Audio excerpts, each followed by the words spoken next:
Uh, Let us start with business cycles. Now, in this chapter, I'm not going to discuss. I'm not going to discuss it line by line because some of them are very they're self-explanatory. But what I'll be discussing is important ideas and concepts here. We've already done that in the class, so this is more of a revision for you guys. Just a minute. Please don't unmute yourself unless you have some question to ask. So I'm going to discuss the important ideas and concepts here. Let's look at how do you determine you know how a few metrics or how a few indicators move across during a business cycle. One of the important one is resource use fluctuation, right? कि भाई कुछ resources से आप उनकी use, उनकी capacity utilisation, उनकी inventory, उनकी उनकी जमावड़े से आपको समझ जाएगा कि इकोनॉमी किस बिजनेस साइकिल में है, राइट? बिजनेस साइकिल कहाँ पे है. एक इंपॉर्टेंट है उसमें आपका inventory to sales ratio. So for example companies क्या करती है कि कंपनीज एक स्पेसिफिक अमाउंट का प्रोडक्शन कर रही होती है. सो फॉर एग्जांपल कंपनीज की कैपेसिटी 100 है, राइट? और वो बेच भी 100 रही है, 100 को प्रोड्यूस कर रही है, 100 का सेल कर रही है, और नॉर्मली 20 की इन्वेंट्री वो रखती है, राइट? जब इकोनॉमी में स्लो डाउन होता है ऑब्वियसली सेल्स कम हो जाएंगे, बट प्रोड्यूसर को शायद ऐसा लगेगा कि वो कुछ टाइम तक अपनी पुरानी प्रोडक्शन रन रेट रखता है, और समझो सेल्स 80 हो गए तो धीरे धीरे क्या होगा, इन्वेंट्री बढ़ के 40 हो जाएगी, right? So your inventory to sales ratio will kind of bump up. If this average is around 20 to 100, that's 20%, it will bump up to let's say 50% or 40% or something like that. Now that's an indicator of slow down, because ये होता है. अब उल्टा जाते हैं, जब हम already slow down में है तब उसके बाद तो प्रोड्यूसर ने अपनी प्रोडक्शन 70 कर दी, सेल्स भी 70 की थी, और इन्वेंट्री समझो 10 की रखता था वो, राइट? अब क्या होगा कि सेल्स बढ़े जा रहे हैं because there is an uptick in the economy. Sales बढ़ के 80-90 हो गए हैं, बट ये प्रोडक्शन बढ़ाने में उसको थोड़ा सा टाइम लगेगा बिकॉज ऑलरेडी उसके पास कुछ एक्यूमुलेटेड इन्वेंट्री पड़ी होगी. पहले ये इन्वेंट्री यूटिलाइज हो जाएगी, राइट? और फिर वो प्रोडक्शन बढ़ाएगा. तो नॉर्मली क्या होगा, आपका इन्वेंट्री टू सेल्स रेशियो घटेगा when economy is coming out of a slump. So this becomes like a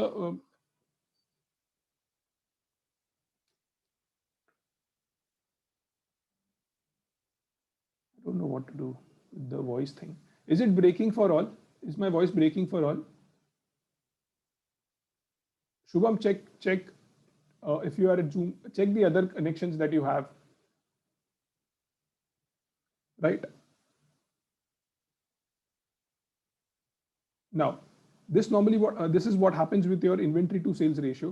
So this is given when you are at expansion phase and you're entering slowdown, your inventory to sales ratio will be above normal levels. When you are in almost a trough, right, and you're coming out of it, your inventory to sales ratio will start looking lower. Please mute yourself.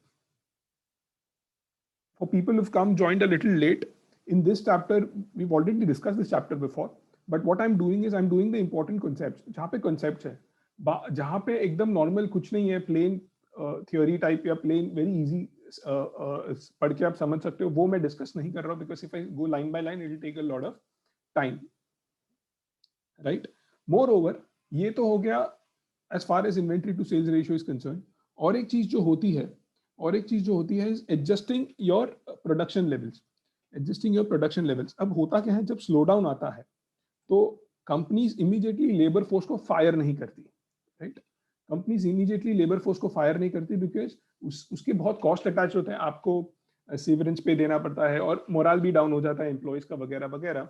But अगर prolong slow down रहेगा तो फिर companies उनको fire करेगी. Similarly machinery वगैरह है, plant वगैरह है, अगर इमीडिएट स्लो डाउन आता है तो आप प्रोडक्शन कम कर देते हैं, बट प्लांट को बेचते या कम मशीन को बेचते नहीं है. अगर वो बहुत टाइम तक आइडल पड़ा है कोई एक प्लांट, तो फिर आप वो बंद करके बेच देंगे, right? So labor and physical capital has some amount of stickiness as far as changes are concerned to changes in demand. Similarly, उल्टा अगर हम देखें, अगर आप स्लो डाउन में है और आपके पास लेबर जितना छोटा अभी श्रिंक किया हुआ लेबर पड़ा है, श्रिंक किया हुआ वर्कफोर्स पड़ा है, और अचानक से डिमांड अब बढ़े जा रही है, तो आप इमीडिएटली लोगों को हायर नहीं करोगे। जो एग्जिस्टिंग लोग हैं उनसे ज्यादा काम करवाओगे, जो एग्जिस्टिंग मशीनरी है उससे आप ज्यादा काम करवाओगे, कैपेसिटी यूटिलाइजेशन नॉर्मल हो जाएगी, और उसके बाद आप एक्सपेंशन करोगे या नए लोगों को हायर करोगे। So normally what happens with labor force and physical capital, and when I talk about physical capital in here, when I talk about all these macroeconomic insights, when I talk about physical capital, I'm referring, or capital, I'm referring to not only the capital in accounting sense, I'm also referring to capital, जो physical capital, okay, plant, machinery, and all of those. So there is always some kind of lag. Let's come down to the housing sector, right? हम यहाँ पे देख रहे हैं कि किस तरीके से रिसोर्स यूज मूव करता है, हाउसिंग सेक्टर एक्टिविटी मूव करती है, एक्सटर्नल ट्रेड एक्टिविटी मूव करती है, जैसे जैसे बिजनेस साइकिल मूव होती है। हमने रिसोर्स यूज में हमने इन्वेंट्री टू सेल्स देख लिया, हमने लेबर देख लिया, हमने कैपिटल देख लिया, right? Let's come down to housing sector. अब होता क्या है, although housing sector is a small part of the economy related to overall consumer spending, cyclical swings in the housing sector are इतने ज्यादा होते हैं कि वो इकोनॉमिक एक्टिविटी को पे ज्यादा इम्पैक्ट करते हैं देन अदर फैक्टर्स। बिकॉज होता क्या है कि वो जो बाकी का हाउस होल्ड एक्सपेंडिचर है, जैसे आपका ग्रोसरी वगैरह वगैरह, उसमें इतना फ्लक्चुएशन नहीं होता है। बट जब कोविड का पैंडेमिक आता है, तो अगर आप नया घर लेने वाले थे तो मोस्टली आप शायद पोस्टपोन कर दोगे, बिकॉज आपको ये नहीं पता मेरा जॉब रहेगा कि नहीं, राइट? सो जो हाउसिंग सेक्टर में स्विंग होता है वो बहुत ज्यादा होता है based on the business cycle. अब इंपॉर्टेंट डिटर्मिनेंट्स जो हाउसिंग सेक्टर को इम्पैक्ट करते हैं वो है mortgage rates. Obviously most of the houses that are bought on home loans, or a certain part of the money is through a home loan. So जितना कम rate होगा उतनी ज्यादा इंक्रीज्ड बाइंग और कंस्ट्रक्शन होती है, जितनी ज्यादा होगी उतनी कम एक्टिविटी होगी।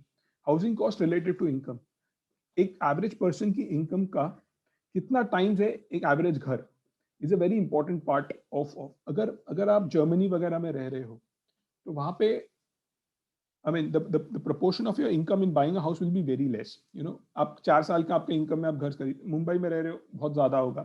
So basically that also matters. जितना कम होगा housing cost related to income, उतनी ज्यादा हाउसिंग एक्टिविटी बढ़ेगी। This also relates to affordability, right? Then speculative activity, अगर लोगों को लगता है बूम चल रहा है, लोगों को लगता है कि भाव बढ़ते जाएंगे, घर के भाव बढ़ते जाएंगे, प्राइसेस बढ़ते जाएंगे, तो वो ज्यादा घर खरीदेंगे, ज्यादा इन्वेस्टमेंट्स करेंगे, राइट? इन्वेस्टर ज्यादा घर लेंगे, तो ऑब्वियसली इसकी वजह से ज्यादा डिमांड होगी, राइट? इसकी वजह से ज्यादा एक्टिविटी होगी। बट इससे और भी क्या हो सकता है कि एक्सेस इन्वेंट्री, एक्सेस बिल्टअप हो सकता है, राइट? और वो आगे जाके again will reverse the cycle or will lead to reversal of cycle.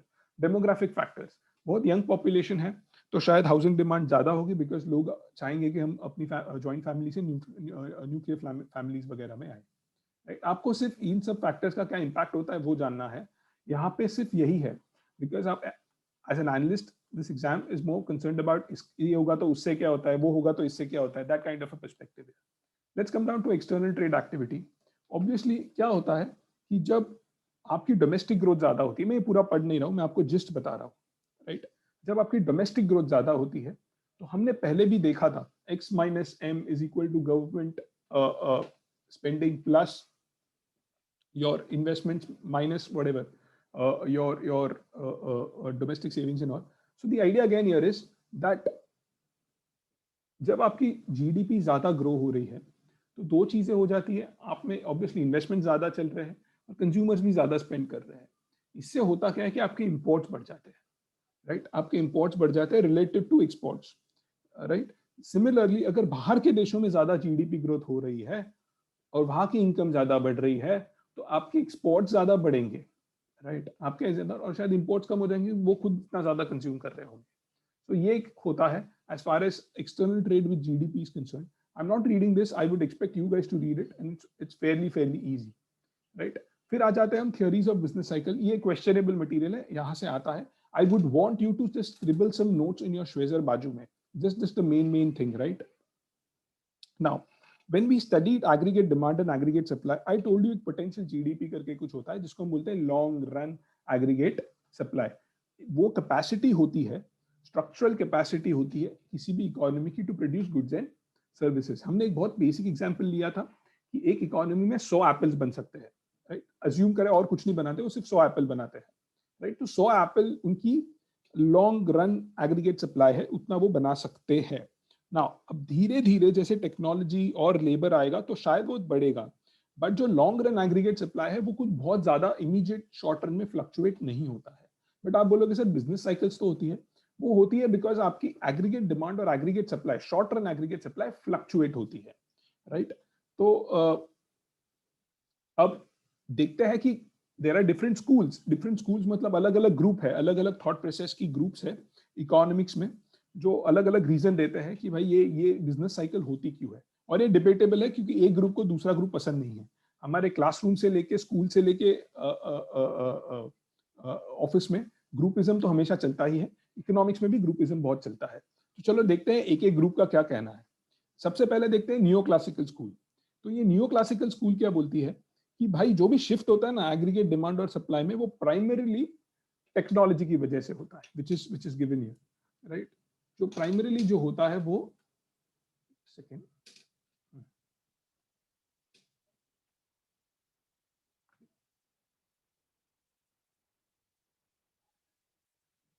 ये लैग से क्यों चलता है.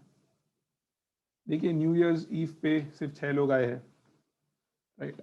सो बिलीव करते हैं कि भाई shift in aggregate demand and aggregate supply जो होता है वो सिर्फ टेक्नोलॉजी से ड्रिवन होता है over a period of time. ठीक है, जैसे प्रोडक्टिविटी हमारी टेक्नोलॉजी से डिसाइड की जाती है. और इकोनॉमी की एक बहुत स्ट्रॉन्ग टेंडेंसी होती है कि वो फिर से जाएगा full employment equilibrium. What is your full employment equilibrium? That is basically reaching your potential GDP और your long run aggregate supply, right? अब होता क्या है, जब रिसेशन आता है एक डाउनवर्ड प्रेशर होता है आपकी मनी वेज रेट पे, राइट? लोग अनएम्प्लॉयड हो जाते हैं तो कम सैलरी में भी काम करने को ओपन होते हैं. ओवर एम्प्लॉयमेंट होता है तो अपवर्ड प्रेशर आ जाता है आपकी मनी वेज रेट पे. अब लोगों के पास बहुत काम है, काम ज्यादा है, लोग कम है, तो ऑब्वियसली वेज रेट बढ़ जाएगी.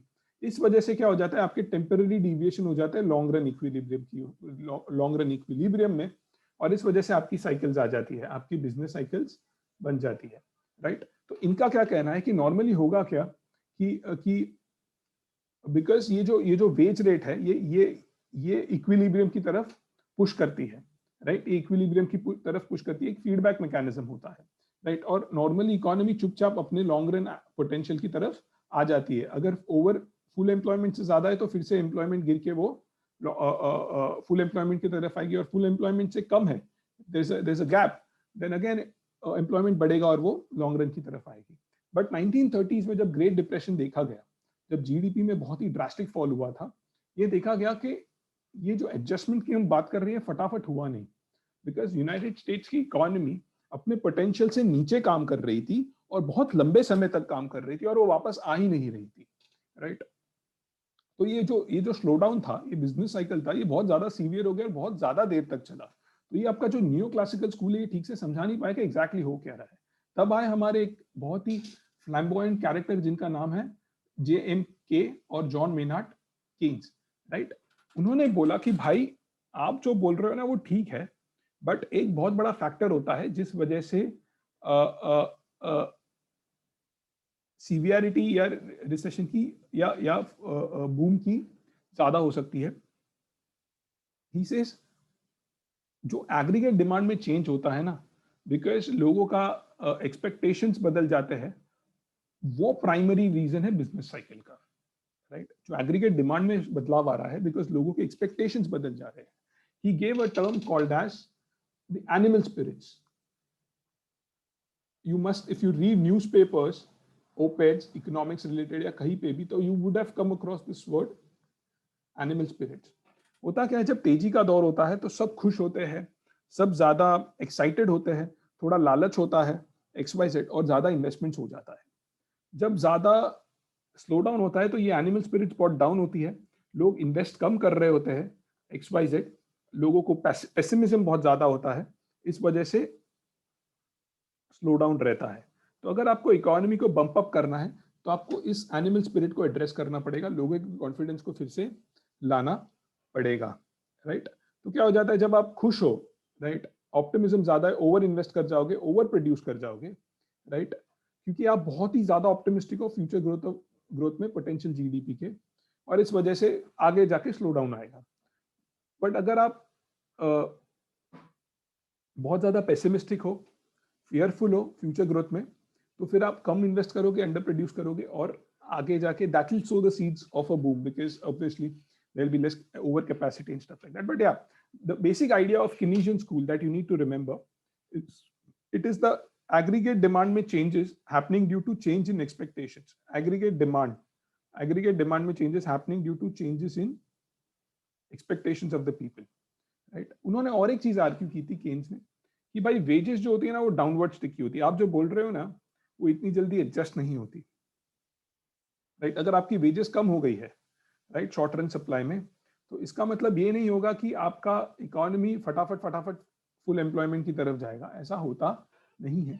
इसलिए केन्स ने एक स्पेशल प्रिस्क्रिप्शन दिया था जिसको हम केनीशियन इकोनॉमिक्स भी बोलते हैं। अगर अखबार वगैरह ज्यादा पढ़ते हो या थोड़ा भी पढ़ते हो तो आपने ये टर्म देखी होगी। इसका मतलब ये होता है कि वो बोलते हैं कि भाई ये जो हमारा था ना C + I + G + X - M, ये डाउन है, राइट, ये भी डाउन है क्योंकि प्राइवेट सेक्टर इन्वेस्ट नहीं कर रहा है, ये अपने हिसाब से चलता है। तो इसको जो है ना, इसको उठाना चाहिए, वेट, भार, राइट, ताकि वो डिमांड को पुश कर सके। सरकार को ज्यादा खर्चा करना चाहिए ताकि एग्रीगेट डिमांड बढ़े और एनिमल स्पिरिट्स फिर से आ जाए, राइट। फिर हम आते हैं न्यू केनीशियन स्कूल की तरफ। ये न्यू केनीशियन क्या बोलता है? ये बोलता है कि सिर्फ लेबर डाउनवर्ड स्टिकी नहीं है सर, सब कुछ डाउनवर्ड स्टिकी है। अदर प्रोडक्टिव इनपुट जैसे कैपिटल, जैसे टेक्नोलॉजी, ये सब भी डाउनवर्ड स्टिकी है, और ये सब बैरियर होता है restoration of full employment equilibrium की तरफ। फिर हमारा आ जाता है monetary school, sir Milton Friedman, हम ऑलरेडी डिस्कस कर चुके हैं। इनकी मॉनेटरी स्कूल की एक फंडा क्या था? Money into velocity equal to price into the real output, right. ये जो था आपको अगर याद होगा तो ये मॉनेटरी स्कूल की था, राइट। ये बोलता है कि भाई जीडीपी है, तो इसमें एक बड़ा इंपॉर्टेंट, ये तो ज्यादा आपके हाथ में नहीं चेंज होता, ये भी ज्यादा, तो क्या बदलता है ये और ये। तो मॉनेटरी स्कूल वालों का क्या कहना है? As the name suggest, monetary school led by these all schools were led by some economist, and then later other economist was Milton Friedman. Chicago school, इसको शिकागो स्कूल भी बोलते हैं, राइट। तो इनका क्या कहना है कि ये जो शॉर्ट रन में जो एग्रीगेट डिमांड का वेरिएशन होता है जिसकी वजह से बिजनेस साइकिल्स होती है, ये होती है बिकॉज आपकी मनी सप्लाई के ग्रोथ रेट में चेंजेस होती है, और आपके जो मॉनेटरी अथॉरिटीज है वो ठीक से कुछ कर नहीं पाते, ठीक से उन्होंने बढ़ाया। फॉर एग्जाम्पल, अगर ये मेरी आउटपुट 10% ग्रो कर रही है, राइट, और मैं एक्सपेक्ट करता हूँ मेरी प्राइसेस ऑल्सो कि मैं, सेंट्रल बैंक की सेइंग हम 10% के साथ ठीक है, और मेरी वेलोसिटी कांस्टेंट है समझो, राइट, तो मेरी मनी सप्लाई भी 10% से बढ़नी चाहिए। The central bank should increase, but 10.10 और समथिंग अबव दैट बढ़नी चाहिए। बट अगर सेंट्रल बैंक उस प्रपोर्शन में बढ़ाती नहीं है तो फिर भाई स्लो डाउन होने का चांस है, राइट। सो इनका कहना क्या है कि शॉर्ट रन एग्रीगेट डिमांड दो इन्फ्लुएंस होती है by changes in money supply, और ये मनी सप्लाई अगर ठीक से नहीं संभाली सेंट्रल बैंक ने तो फिर शॉर्ट रन बिजनेस साइकिल होगी, एग्रीगेट डिमांड अफेक्ट हो जाएगा शॉर्ट रन में, जिसकी वजह से बिजनेस साइकिल पैदा होगी, राइट। उनका ये भी मानना है कि रिसेशन जो होता है वो या तो एक्सटर्नल शॉक से होता है या inappropriate decrease in money supply से होता है। दैट सजेस्ट दैट अगर आपको एग्रीगेट डिमांड स्टेबल रखनी है और ग्रोइंग रखनी है तो स्टेडी और सेंट्रल बैंक ने स्टेडी और प्रेडिक्टेबल सप्लाई, मनी सप्लाई में बढ़ोतरी करनी चाहिए, विच आई हैव मेंशन्ड यहाँ पे, M should increase proportionately, right. फिर आ जाते हैं हमारे ऑस्ट्रियन स्कूल की तरफ। ये बोलते हैं कि भाई, इनका कहना है कि भाई ये जो बिजनेस साइकिल है ना, सब यही बोले ना, सबके अपने अपने विचार है, बिजनेस साइकिल कैसे बनती है शॉर्ट रन और कैसे उसको हम ठीक कर सकते हैं। ये बोलते हैं कि भाई गवर्नमेंट इंटरवेंशन से होता है इकोनॉमी में, राइट। वो बोलते हैं कि भाई पॉलिसी मेकर जानबूझ के इंटरेस्ट रेट्स को आर्टिफिशियली लो कर देते हैं, तो फर्म्स क्या करती है, बहुत ज्यादा इन्वेस्ट कर देती है लॉन्ग टर्म में और स्पेक्युलेटिव हो जाती है और ओवर कैपेसिटी आ जाती है। इस वजह से फिर बाद में जाके कॉन्ट्रैक्शन होता है and the cycle just keeps on happening like that. फिर आ जाते हैं हम न्यू स्कूल की तरफ, new classical, sorry not new school, new classical की तरफ। इनका क्या कहना है, इन्होंने एक आइडिया लाई थी रियल बिजनेस साइकिल थियरी करके, RBC, जो जो बोलते कि जो इंपॉर्टेंस देती है जो रियल इकोनॉमिक वेरिएबल जैसे कि चेंजेस इन टेक्नोलॉजी और एक्सटर्नल शॉक से, as opposed to monetary policy variables, जो मॉनेटरी स्कूल वाले बोलते हैं। ये बोलते हैं कि मनी सप्लाई की चेंजेस की वजह से नहीं, बट एक्सटर्नल शॉक्स और चेंजेस, टेक्नोलॉजी की चेंजेस की वजह से बिजनेस साइकिल्स होती है। वो यूटिलिटी थ्योरी की बात करते हैं, राइट। उनका कहना है कि इंडिविजुअल्स और फर्म्स एक्सपेक्टेड यूटिलिटी को मैक्सिमाइज करने की कोशिश करते हैं। नाउ उनका ये कहना है कि पॉलिसी मेकर्स को कोशिश नहीं करनी चाहिए बिजनेस साइकिल्स को इधर उधर करने की या बिजनेस साइकिल्स को काउंटरैक्ट करने की, बिकॉज ये जरूरी होते हैं और ये मार्केट का ही रिस्पॉन्स होता है to external shocks, right. So some for example एक एक्सटर्नल शॉक आया कि बाहर, समझो बाहर से we import, let's say we import lot of sugar, a country imports lot of sugar, बाहर कुछ हो गया, शुगर का प्रोडक्शन जिस कंट्री में, ब्राजील में ज्यादा होता था, वहां बाढ़ आ गई, व्हाटएवर, तो ऑब्वियसली शुगर के प्राइसेस बढ़ेंगे। अब वो बोलता है कि government shouldn't intervene, government shouldn't intervene, prices देश में जब बढ़ेंगे तो हिंदुस्तान और बाहर दोनों जगह प्रोडक्शन बाद में फ्यूचर में बढ़ेगा, तो मार्केट का ही रिस्पॉन्स होता है, इसमें गवर्नमेंट को इंटरवीन नहीं करना चाहिए। Any doubts?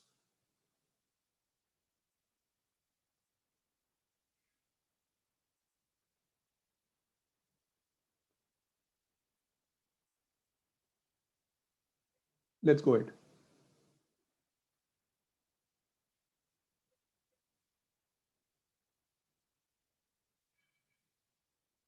मैं इसमें नहीं जा रहा हूं फ्रिक्शनल, मैं आपको एक मोटा मोटा बता देता हूं। फ्रिक्शनल मतलब आप पहले एक फैक्ट्री में काम करते थे, वर्कर थे टेक्सटाइल फैक्ट्री में, बट अब वो टेक्सटाइल के जॉब्स रहे नहीं क्योंकि they are going to low cost destinations, और आईटी के जॉब्स है। तो तो तो आपको फिर कुछ टाइम लगेगा आईटी रिलेटेड काम सीख के उसमें देने के लिए, तो इन बिटवीन आपके पास वो स्किल सेट ही नहीं है जॉब के लिए, तो उसको हम बोलते हैं frictional unemployment, right. There is a friction, job है सामने बट मेरे पास स्किल सेट नहीं है। स्ट्रक्चरल एम्प्लॉयमेंट जो होता है वो long run changes in economy की वजह से होता है, जहां पे आप कुछ जॉब्स को, राइट, बाकी फ्रिक्शनल एम्प्लॉयमेंट का सीन है कि कुछ टाइम में आप वो मूव इन कर दोगे। स्ट्रक्चरल मतलब आप पॉसिबल ही नहीं है कि आप वो कर पाओगे, राइट। मतलब for example artificial intelligence, textile में काम करते थे, आर्टिफिशियल इंटेलिजेंस के जॉब्स है, कैसे करोगे यार, बहुत मुश्किल है 50 साल की उम्र में नया स्किल सेट सीखना। फिर तीसरा है सिक्लिकल एम्प्लॉयमेंट, अनएम्प्लॉयमेंट। आप मनाली में रहते हो, तो जब टूरिस्ट सीजन होता है तो जॉब अपॉर्चुनिटीज होती है, और जब स्लैक सीजन आता है तो आपको जॉब अपॉर्चुनिटी मिलती नहीं है। That is your cyclical employment. Cycle के ऊपर होता है, फार्मिंग में होता है, हार्वेस्ट के वक्त जॉब्स की रिक्वायरमेंट होती है, बाद में नहीं होती। I'm not discussing participation ratio, unemployment, labor force, because I would expect you guys to read it and do it. It's very, very easy. We've already discussed this before. So, and actually we've discussed this entire chapter before, but I'm only discussing the important points here. फिर देखते हैं, यहाँ पे आ जाते हैं कि किस तरीके से अनएम्प्लॉयमेंट एक लैगिंग इंडिकेटर है। लैगिंग इंडिकेटर मतलब वो इंडिकेटर जो थोड़ा धीरे धीरे आता है, राइट। स्लो डाउन ऑलरेडी हो गया है, बट ये इंडिकेटर धीरे धीरे आपको बताता है कि स्लो डाउन हो रहा है, right. As the name suggest, lagging, lag, it comes with a certain amount of lag, right. तो होता क्या है कि जब बहुत स्लो डाउन होता है, लोगों के जॉब्स चले जाते हैं, वो जॉब्स ढूंढ रहे, उनको नहीं मिलता, तो वो हो जाते हैं डिस्करेज्ड, और वो जॉब ढूंढना ही बंद कर देते हैं, राइट। तो इससे हमको लगेगा कि भाई अनएम्प्लॉयमेंट रेट घट गई है, राइट। बट जब वापस इकोनॉमी में अपटिक आता है, वो देखते हैं कि भाई मेरे इस दोस्त को जॉब मिल रहा है, मेरे उस दोस्त को जॉब मिल रहा है, तो वो शायद फिर से जॉब हंट शुरू कर देते हैं, फिर से लेबर फोर्स में आ जाते हैं, तो वो फिर से अनएम्प्लॉयमेंट का रेट बढ़ जाता है, बट एक्चुअल में जॉब ज्यादा क्रिएट हो रहे हैं। तो वो जो अनएम्प्लॉयमेंट का नंबर है वो गिरते गिरते थोड़ा सा टाइम लगेगा, इसलिए बोलते हैं कि unemployment is a lagging indicator. Similarly businesses के साथ भी होता है, हमने ऑलरेडी डिस्कस किया है कि जब स्लो डाउन आता है तो बिजनेसेस इमीडिएटली अपने वर्कर्स को फायर नहीं करते, अपनी मशीनरी या अपनी फैक्ट्रीज बंद नहीं करते, बट फिर से जब अपटिक आता है, राइट, तो वो इमीडिएटली हायर नहीं करते, उनको ज्यादा कॉन्फिडेंस चाहिए होता है, तो अपने जो वर्कर्स है उनसे ओवर टाइम करवाएंगे, जो मशीन से उनसे अच्छे से यूटिलाइजेशन करवाएंगे. सो अगेन वो इन्वेस्टमेंट्स एंड वो सब भी एक लैगिंग इंडिकेटर की तरह आ जाता है, वो भी वर्कर्स को हायर करने में लैग करते हैं. तो एक तो वो डिस्करेज वाला फैक्टर है, दूसरा यहाँ पे कंपनीज भी धीरे धीरे हायर करेगी, तो unemployment might not, it's more of a lagging indicator, it's not a leading indicator, right. फिर आ जाता है इन्फ्लेशन की तरफ, महंगाई, राइट. इन्फ्लेशन मतलब नॉर्मल महंगाई, sustain period, sustain. Hyper inflation मतलब भयंकर महंगाई. डिसइन्फ्लेशन मतलब स्लोइंग रेट ऑफ इन्फ्लेशन. और डिफ्लेशन मतलब रेट्स गिर जाना, राइट. मैं इस सब में नहीं जा रहा हूं, I would expect you guys to read it. अब हम इन्फ्लेशन को कैलकुलेट कैसे करते हैं? हम क्या करते हैं कि हमारे आज कौन कौन आए क्लास में? तो 6 लोग हैं क्लास में आज. तो ये 6 लोगों ने क्या किया कि सबसे मिले जुले एक कॉमन बास्केट बना लिया कि आप इतना इतना ये चीज कंज्यूम करते हो, आप इतना फूड पे कंज्यूम करते हो, इतना पेट्रोलियम पे, इतना ब्ला ब्ला ब्ला, इतना mobile data, whatever X Y Z, और एक बास्केट बना ली, राइट. सॉरी. फिर हम उस बास्केट ऑफ गुड्स की प्राइसेस कितनी बढ़ रही है, उससे हम कंज्यूमर इन्फ्लेशन गेज करते हैं, उससे हम कंज्यूमर इन्फ्लेशन को मेजर करते हैं, राइट. ये मोटा मोटा तरीका है इन्फ्लेशन को मेजर करने का. हमको जानना है कि नॉर्मल कंज्यूमर के लिए महंगाई कितनी बढ़ गई है, तो कैसे कैलकुलेट होता है. अब उसमें एक प्रॉब्लम क्या होती है कि हम एक बेस पीरियड ले लेते हैं. हम बोलते हैं कि भाई 2017 प्रॉपर सादा ईयर था, उसमें कुछ एबनॉर्मल एक्टिविटी नहीं हुई थी, तो वो हमारा बेस ईयर ले लेंगे. और हम चेक करेंगे कि ये बास्केट के भाव क्या थे, ये टोटल बास्केट की कॉस्टिंग 2017 में क्या थी और 2020 में क्या है, और फिर हम उसका परसेंटेज निकाल के हम इन्फ्लेशन गेज कर देते हैं, right. So how do you calculate consumer price inflation given here? Cost of basket at current prices 2020 के, cost of price at base period 2017 के into 100. So again, you'll have to adjust that for the year का compounding thing. I'm not going into that, but yeah, I hope you get how it is calculated. फिर उसमें और भी चीजें होती है, और भी दूसरे मैट्रिक्स होते हैं. ये तो हो गया कंज्यूमर लेवल पे.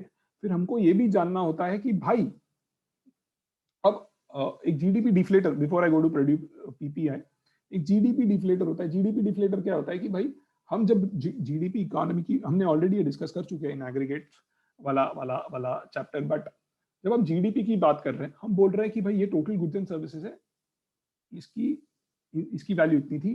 Next year GDP grew by 7%. अगर नॉमिनल टर्म्स में हम बात कर रहे हैं तो total goods and services quantity wise कितने बढ़े, right, that will be real.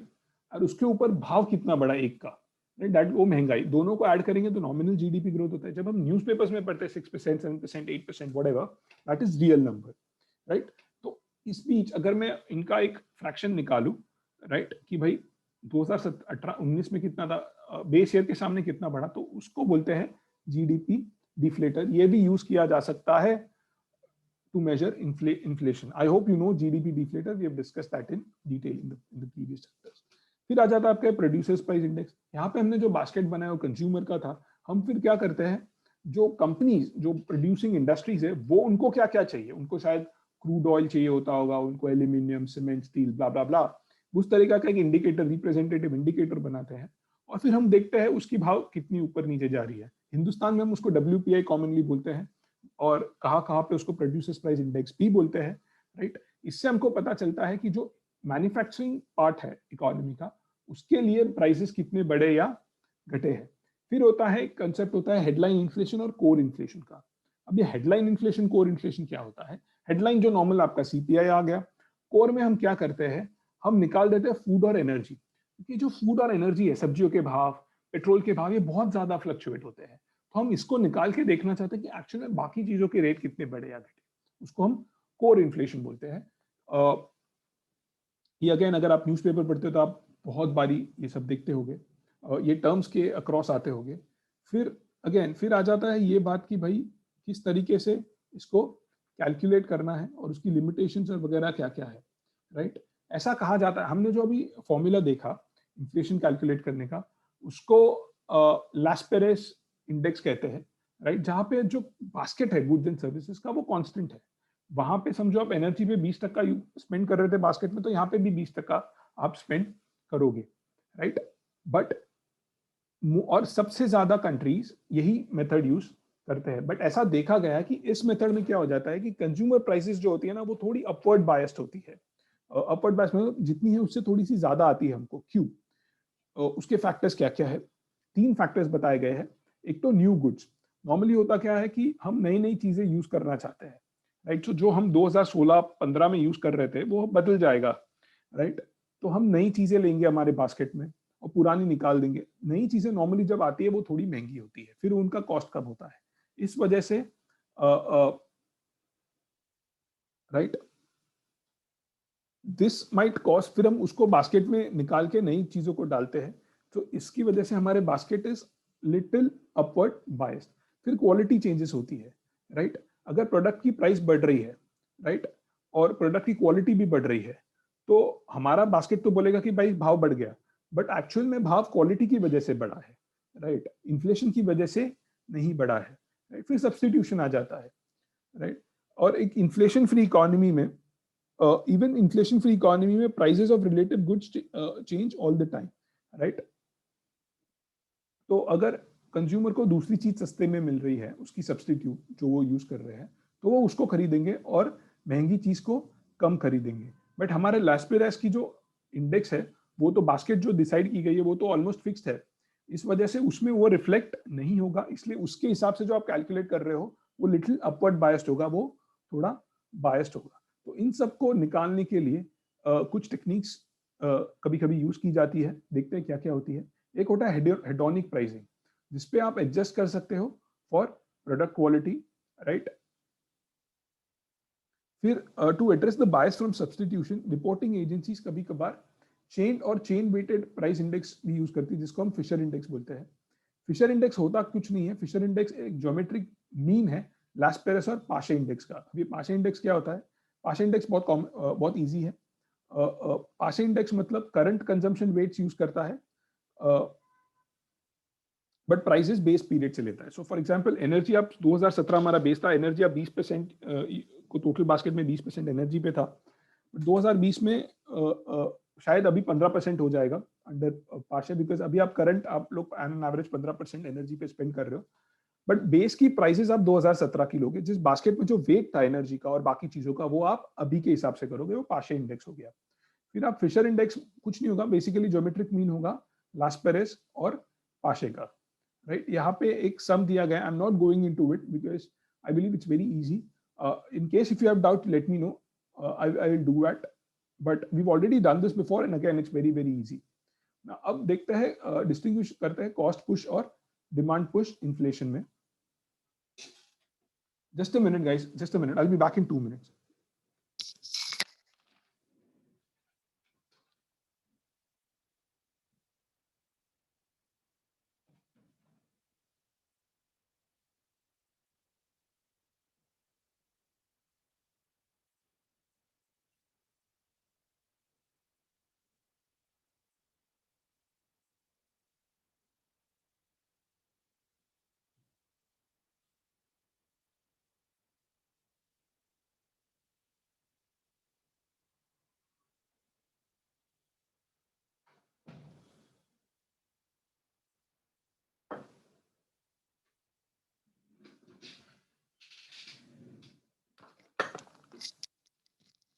चलो देखते हैं कॉस्ट पुश इन्फ्लेशन क्या होता है। As the name suggest, inflation क्यों हो रहा है? बिकॉज कॉस्ट बढ़ गया है, राइट?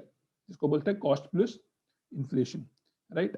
और as the other name suggest, demand push inflation, demand pull inflation. क्या हो रहा है? डिमांड पकड़ के खींच रहा है भाव को ऊपर, प्राइसेस को ऊपर, राइट? यहाँ पे कॉस्ट नीचे से पुश कर रहा है, यहाँ पे डिमांड ऊपर से खींच रहा है। डिमांड बढ़ने की वजह से बढ़ गया है, नाम से ही आपको समझ जाना चाहिए। अब देखते हैं क्या होता है, right? Cost push inflation, cost बढ़ जाता है, राइट? कुछ वजह से कॉस्ट बढ़ जाता है, शायद पेट्रोल के भाव बढ़ गए, just minute,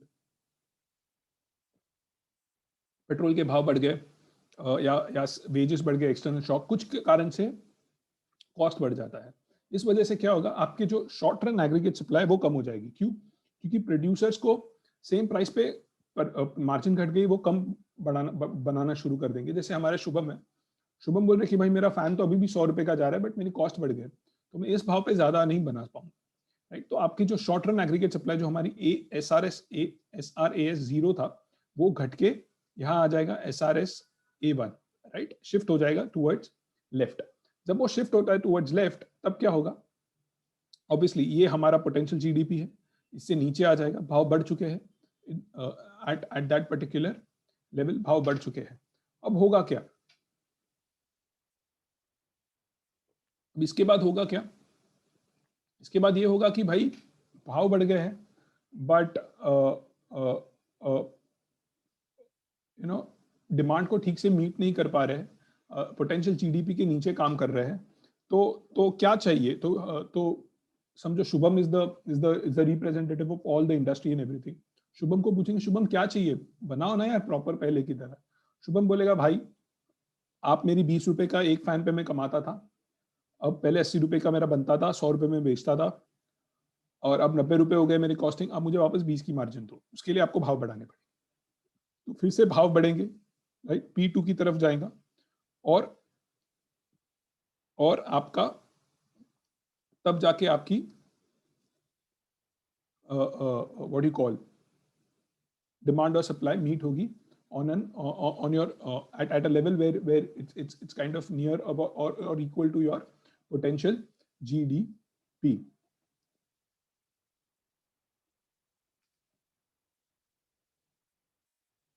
Again, now labor, again let's look at labor thing.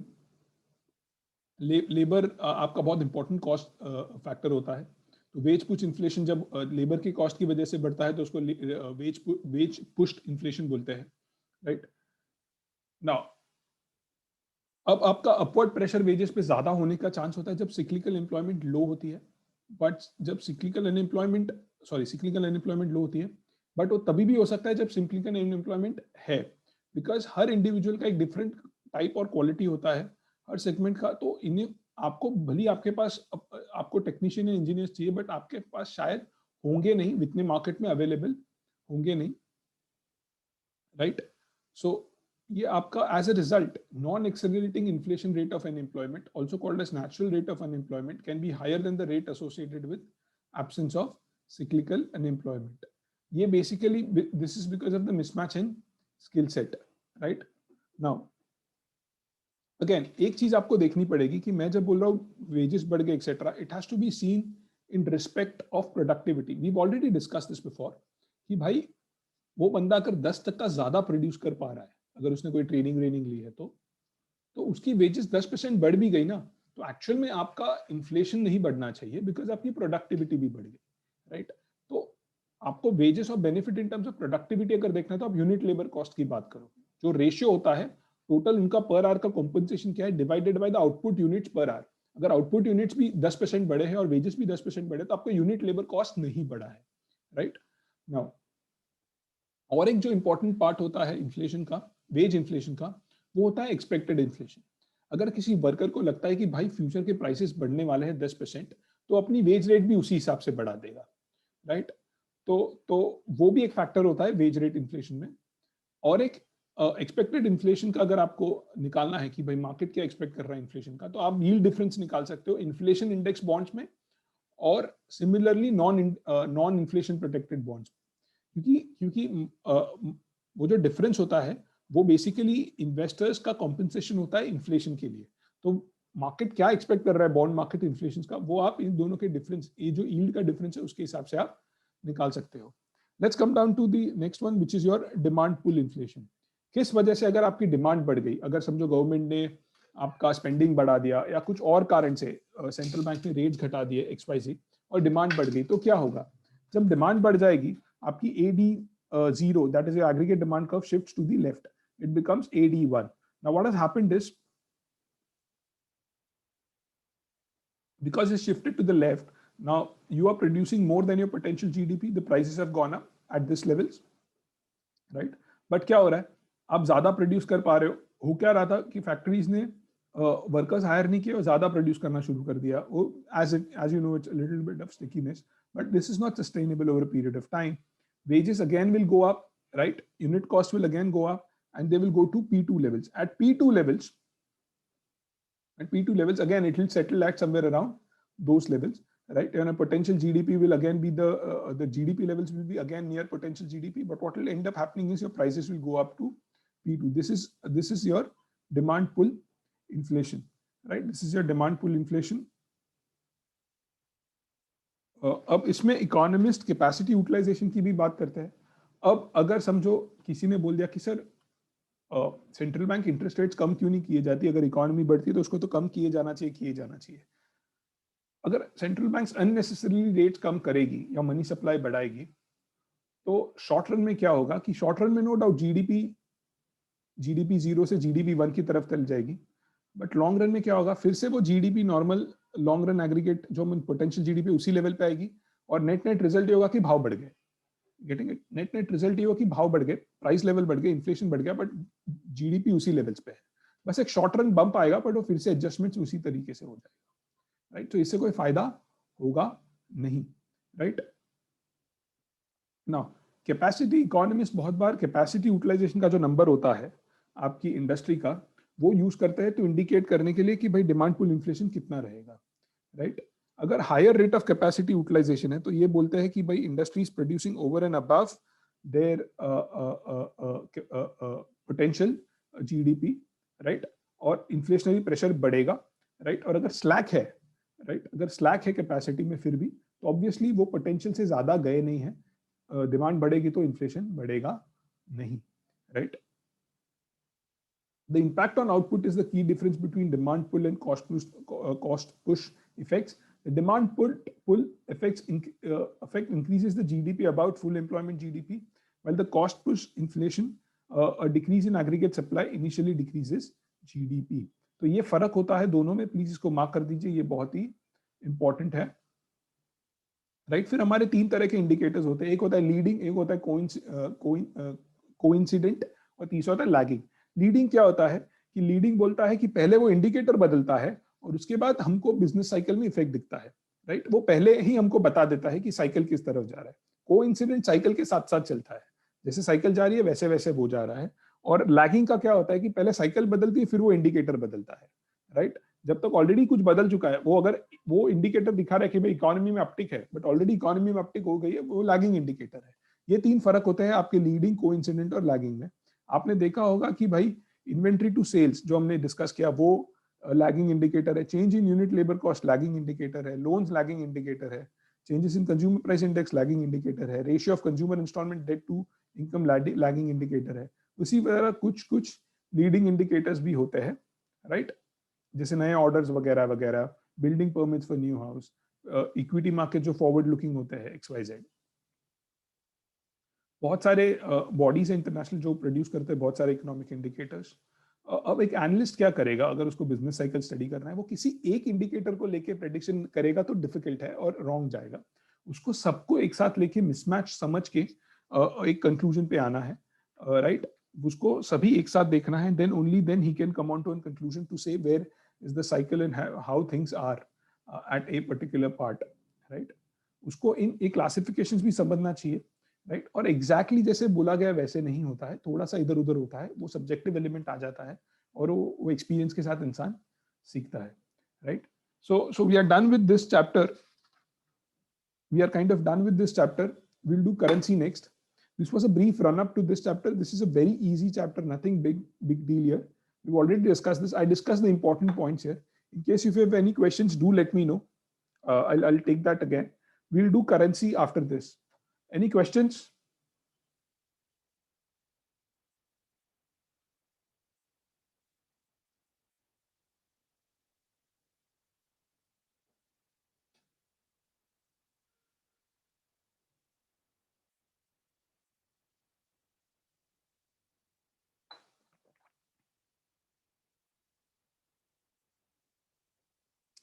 You can ping me on WhatsApp if you have any questions. Chalo, we'll end the session here today. Have a great new year. Bye guys, take care.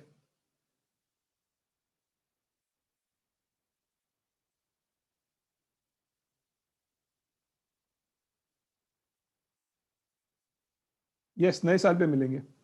चलो, bye.